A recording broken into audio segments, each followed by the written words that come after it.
먼저 2절의 말씀에 보면 인상 깊은 그런 표현이 나오는데요. 후반부에 이렇게 기록되어 있죠. 내가 주어 살게 할 땅에 들어가서. 왜 이게 인상 깊은 표현이냐? 이 민수기 15장 앞장에 보면요, 이제 13장과 14장의 내용을 보면 이제 하나님께서 명령을 내리셔서 그 12명의 정탐꾼들이 이제 가데스 바나이에서 이 가나안 땅까지 가서 이제 정탐을 하고 돌아오지 않습니까? 10명의 정탐꾼이 하나님의 그 뜻과는, 하나님의 말씀과는 정반대되는 그런 보고를 합니다. 그리고 이제 여호수아와 갈렙은요, 그 하나님의 뜻대로, 하나님의 말씀대로 보고를 하죠. 그런데 이게 웬일입니까? 이 이스라엘 백성들이요, 그 10명의 정탐꾼의 그 말에 이제 동조를 해가지고 우리가 가나안 땅에 들어가지 못한다, 차라리 그냥 애굽에서 죽는 것이 더 나았을 텐데, 그래서 하나님께서 민수기 14장의 말씀에 보면 너희 말이 내 귀에 들린 대로 내가 그대로 행해주겠다, 그러니까 너희는 가나안 땅에 들어갈 수 없다.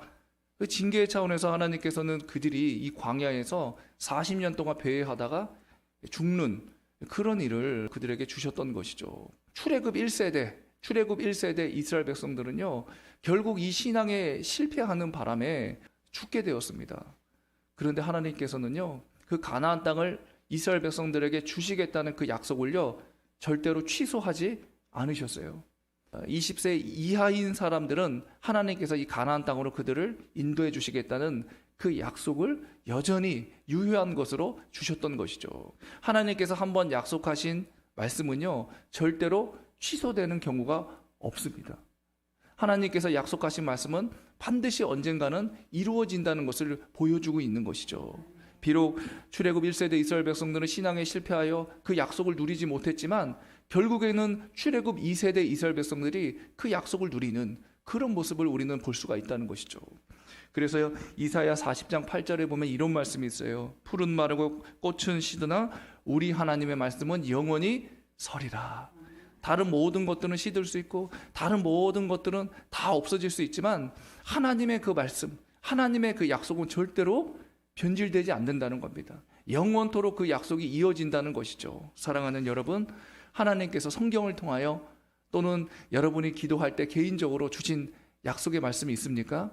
그런데 시간이 꽤 지난 것 같은데 아직도 그 약속이 이루어지지 않아서 혹여나 마음 가운데 답답하신 분들이 계십니까? 결코 근심하지 마십시오.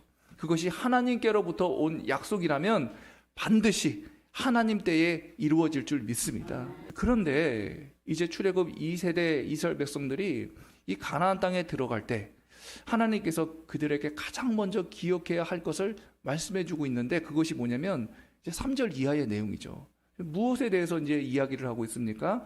제사와 관련된 이야기를 하고 있어요. 왜 하나님께서는요, 이 가나안 땅에 이제 들어가게 될 출애굽 2세대 이스라엘 백성들을 향하여 너희가 가장 먼저 가나안 땅에 들어갈 때 꼭 기억해야 될 것은 바로 제사다, 이렇게 이야기를 하셨던 것일까요?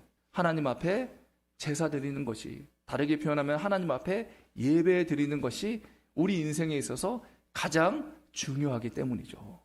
그 어떤 것보다 하나님을 예배하는 것, 하나님 앞에 성공적인 예배자로 서는 것, 그것이 우리 인생에 있어서 가장 중요하다. 그것을 결코 잊으면 안 된다. 그것을 지금 강조하고 계신 겁니다. 출애굽기 20장 24절, 내게 도단을 쌓고 그 위에 내 양과 소로 내 번제와 화목제를 드리라. 내가 내 이름을 기념하게 하는 모든 곳에서 내게 임하여 복을 주리라. 아멘.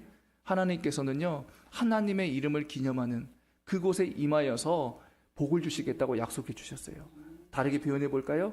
하나님을 예배하는 그 현장에 하나님께서는 반드시 임하여 주셔서 우리에게 복을 주시고 은혜를 주시고 능력을 주시겠다고 약속해 주셨습니다.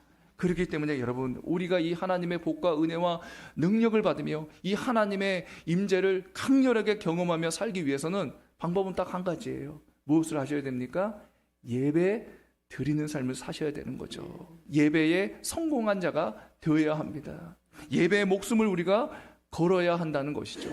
여러분, 이것을요, 우리는 이스라엘 백성들의 그 역사를 통하여서도 확인할 수가 있죠. 그 예배를 제대로 드리지 못해서 하나님과의 그 관계가 깨어졌을 때 그 어떤 일을 이제 당하게 되냐.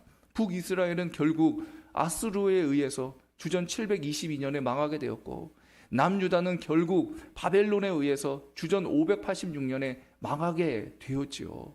그 이유가 무엇입니까? 바로 예배를 제대로 드리지 않았기 때문이에요. 하나님 앞에 이 예배 드리는 것을 소홀히 했기 때문에 그 하나님과의 관계가 깨어지고 자꾸 우상을 찾고 자꾸 죄악된 삶을 살았기에 결국 그들은 그렇게 나라가 멸망을 당하는 끔찍한 일을 경험할 수밖에 없었습니다. 그래서 여러분, 이 남유다 백성들이요, 이제 포로 생활을 다 마치고 예루살렘에 귀환을 했을 때 그들이 해야 될 일들이 얼마나 많았겠습니까? 지금 성경도 무너져 내려 있죠. 성벽도 없죠. 뭐 기반 시설이 하나도 없어요. 그리고 어려운 상황입니다. 그럼에도 불구하고 그들이 가장 먼저 했던 것이 무엇인지 아십니까? 성전을 건축하는 거였어요. 왜 그들은 성전부터 건축하려고 했던 것일까요?